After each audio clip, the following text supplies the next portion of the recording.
आपण आलो तळोजाच्या या मठामध्ये। विशेष म्हणजे या मठामध्ये आज स्वामी समर्थांचा प्रकट दिन हा उत्साहात साजरा केला जातो आणि ह्या प्रकट दिनाच्या निमित्तानं हजारो भाविक या ठिकाणी आलेले आहेत। शेकडो भाविक आहेत ते आपण पाहतोय। ही स्वामी समर्थांची कुटी या ठिकाणी आणि या कुटीमध्ये आता दर्शनासाठी या ठिकाणी रांगा लागल्या आहेत। जवळपास आज दिवसभराचा या ठिकाणी बरेचशा कार्यक्रमाचं आयोजन देखील या ठिकाणी करण्यात आलं आहे। आपण पाहतोय की आज स्वामी समर्थ यांचा आज प्रकट दिन आहे। या प्रकट दिनानिमित्त महाराष्ट्रभरात वेगवेगळे कार्यक्रम उत्साह या ठिकाणी साजरे केले जातात आणि या ठिकाणी बरेचसे भाविक पाहतोय की रांगेमध्ये या ठिकाणी दर्शनासाठी थांबले आहेत आणि दर्शनानंतर या ठिकाणी महाप्रसादाचं देखील आयोजन केलं जातं आणि स्वामी समर्थांचे भक्त या परिसरातील भक्त तळोजा असो या खारघर असो या परिसरातील भक्त या ठिकाणी येतानाचं चित्र आहे। सकाळपासूनच गर्दी आहे। सकाळी एक आरतीची सुरुवात झाली आहे। आरतीनंतर महाआरती आहे, त्याच्यानंतर महाप्रसाद आहे। या सगळ्या गोष्टींचं आयोजन या ठिकाणी करण्यात आलं आहे।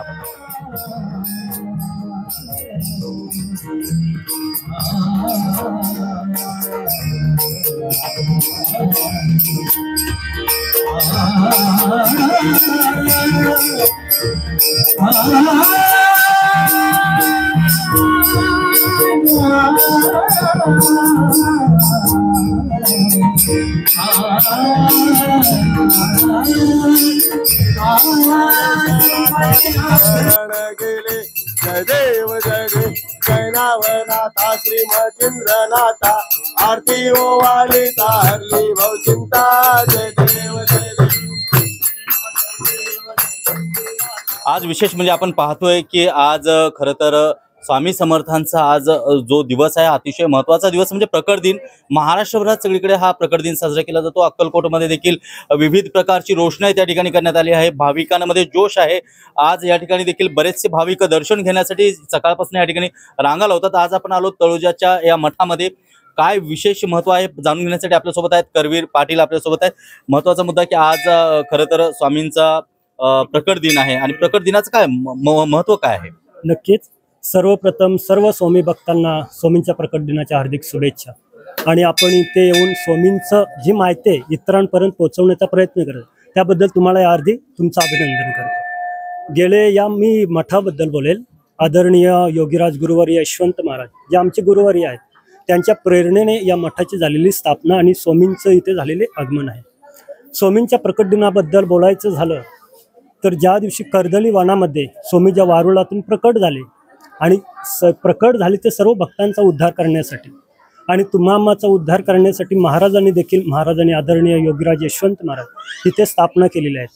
तर जगभरात नव्हे तर महाराष्ट्रभरात प्रत्येक ठिकाणी स्वामींचं जिथे जिथे मठ आहे किंवा आश्रम आहे तिथे आपल्याला हा उत्सव पाहायलाच मिळतो। तर इथे सुद्धा गेले 27 वर्ष झाले सर्वांच्या प्रेरणेने आणि सर्वांच्या भक्तिमय आनंदाने हा सोहळा पार पडत असतो। बरं, आजच्या दिवसाचं महत्त्व काय म्हणजे आज स्वामी प्रकट झाले, कुठे प्रकट झाले आणि काय सुरुवात होती? स्वामी अगदी आपण पुरातनमध्ये गेलो तर गुरुचरित्रामध्ये फारसं नाही पण थोडंफार असं उल्लेख आपल्याला पाहावयास मिळतो।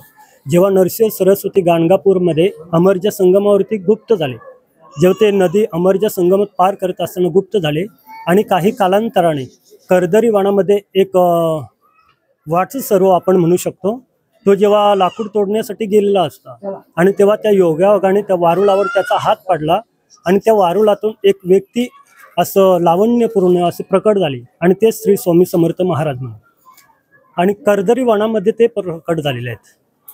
तर ह्याच दिवसाचं सगळ्यात महत्त्वाचा म्हणजे प्रकट दिन या पद्धतीने साजरा केला जातो। आज प्रकट दिनाचं औचित्य साधून बरेचसे भाविक भक्त या ठिकाणी येतात। या मठाचं काय महत्त्व आहे? मठाचं महत्त्व अगदी स्वामींचं इथे स्थापना आहे। अगदी मठाचं महत्त्व तुम्ही जाणू गेलात तर स्वामींची जशी पर्ण कुठे आहे इथे आल्यानंतर तुम्हाला शांतीचे अनुभूती येत असतो आणि अगदी पौराणिक ज्याचं वातावरण असावं मठाच्या आश्रमासाठी एक साजेचं वातावरण लागतं। अगदी मठाला नदी लागते, मठाला विहीर लागते, औदुंबर तुम्ही औदुंबर जर बघितलं तर 3 असे फांदे आलेले आहेत।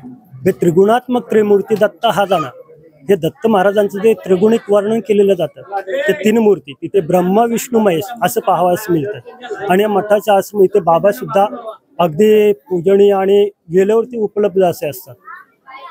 अगदी जे भाविकगण येत असतात भक्तगण येत असतात त्यांच्या ज्या काही शंका कुशंका असतील आध्यात्मिक मार्गदर्शन करण्यासाठी बाबा इथे तत्पर असे असतात। आपल्यासोबत या ठिकाणी काही भाविक भक्त देखील आहेत. काय वाटतं आज तुम्ही आलात, दर्शन घेतलात, काय वाटतं? खूप छान वाटतंय.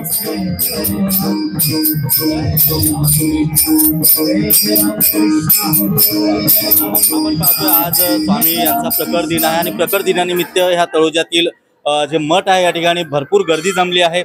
आपल्यासोबत या ठिकाणचे जे भाविक आहेत, जे सेवा करतायत, काय सांगाल आजच्या दिवसाचं महत्व काय आहे? आज स्वामींची प्रगती होणार आहे. आज स्वामींची आजच्या दिवसाला महाराज घरी होतो ना गावांची, आजच्या दिवसाला महाराज आले ते पण या टायमान, म्हणून ते आजच्या दिवसाला पूजा ठेवायची, स्वामी प्रगट करायचं. आज इथं भरपूर गर्दी आली, तुम्ही इथं सेवा करताय. मी बाबांच्या बहीण आहे. तर किती दिवसापासून तुम्ही हे सेवा करताय? मी तशी 27 वर्ष आली. तुम्हाला कधी स्वामींचा काय अनुभव आला? चिकार अनुभव मला आले. एखादा अनुभव सांगा. आता जे आमचे यान नव्हता ते आम्हाला सगळं काही मिळला, म्हणून आमचा हा अनुभव आम्हाला आहे. आज आपण पाहतोय की स्वामी ज्यांना प्रकट होतात किंवा स्वामी ज्यांना पावतात, ज्यांना भक्त स्वामी हे करतात, तर त्या ठिकाणी सगळेच भक्त हे समृद्ध होतात. खरं तर देवांकडे मागण्याचं काही नसतं, पण सुख, समाधान आणि समृद्धी, आणि हेच सगळं देवाच्या चरणी या ठिकाणी मागण्यासाठी या ठिकाणी सारे भक्त येतात. आपण पाहतोय या मंदिरात सगळे भक्त एकत्र आले आहेत. आज या ठिकाणी दत्तांची मूर्ती एवढी चांगली सजवण्यात आली आहे. आज आपण पाहतोय ह्या सगळ्या मूर्त्या आहेत. काय ह्या मूर्त्यांचं वैशिष्ट्य काय? दत्तांची मूर्त आहे, नवनाथ आहेत. यांचे दर गुरुवारी 2 टाइम भोजन होतं. दुपारचे होतं, संध्याकाळी होतं. निदान 1000 माणूस जेवतो दर गुरुवारी. तर आपण पाहतोय की आजचा हे खरं तर खूप महत्वाचा दिवस आहे. हे भक्त सगळे आता या आरतीची प्रतीक्षा करत या ठिकाणी थांबले आहेत. खरं तर आजच्या दिवसाचं महत्व अनन्यसाधारण महत्व आहे, कारण याच दिवशी स्वामी प्रकट झाले होते आणि स्वामींचा प्रकट दिन महाराष्ट्रभरात सगळीकडे साजरा होताना आपण पाहत आहे. जग जिंकिले गणेशनाथा श्री शरण गेले. जय देव जय देव जय नावनाथा श्री मचिंद्रनाथा. आरती ओवाळी हरली भव चिंता. जय देव जय देव.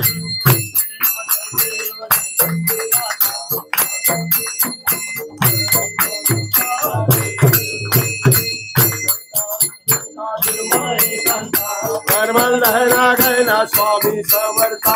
नकले ब्रह्मादिका अंत अनंता.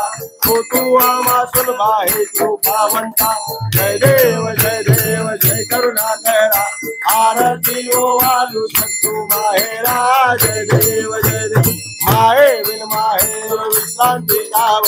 साती आरती हाव बोलणे वाव.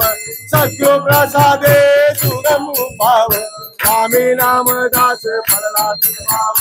जय देव जय करुणा करा. आरती ओवाळू सद्गु माहेरा. जय देव जय श्री स्वामी समर्था. जय श्री स्वामी समर्था. आरती ओवाळू चरणी ठेवून या माता. चले गेले गामी तू अवतरलाचे.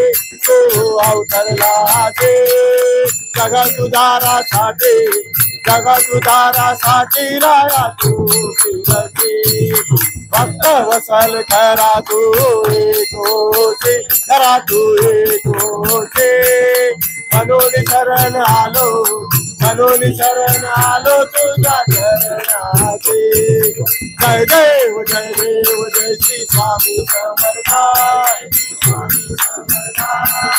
आरती ओवाळू चरणी ठेवून या माता.